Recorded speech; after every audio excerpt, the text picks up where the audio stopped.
You know, when you first meet Bishop Skylstad, you realize pretty quickly that he's one of those guys that you meet and you realize you might meet one person like this in your whole life. He's that guy.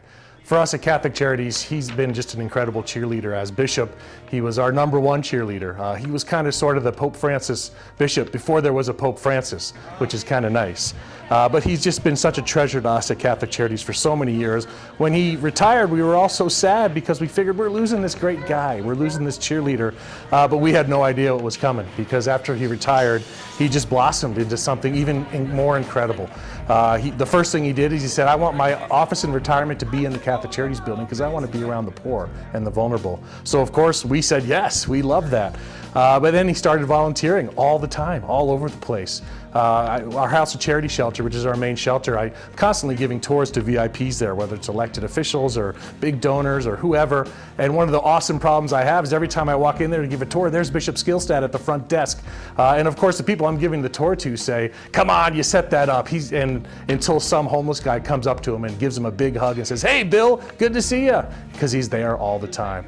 And that's how Bishop Skylstad's been for us, always volunteering. He volunteered next door at Father Bach Haven, named after our former executive director, which is permanent housing for the homeless. And he was volunteering there for over a year before I even knew about it, because someone told me, did you know that Father Bach is doing counseling in Father Bach Haven? Which I knew wasn't possible. It turned out all the residents thought he was Father Bach. They saw a guy in a collar in the lobby, must be Father Bach. He never even corrected him. He just went on and did his work.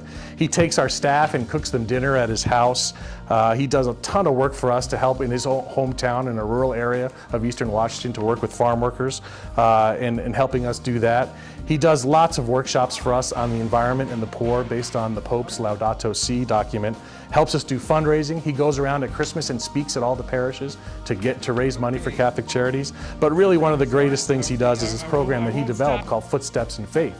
Because years ago he said, you know, Rob, there's a lot of priests in this diocese who've never been in a Catholic Charities program. I can't believe that. And I said, Bishop, neither can I.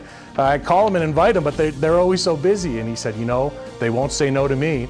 And so he calls them and he invites them all on tours to go through all of our buildings. And now we have this crop of pastors who have been through all of our facilities. And it's just a huge blessing. It's a great resource to us. And I can't help but think, what if every bishop in the country retired was like this? What if every priest and women religious who was retired in the country became a cheerleader for their local Catholic Charities? We'd have an army of 5-star generals with boots on the ground. You can't beat that, and it's just a blessing to Catholic Charities and to Catholic Charities USA.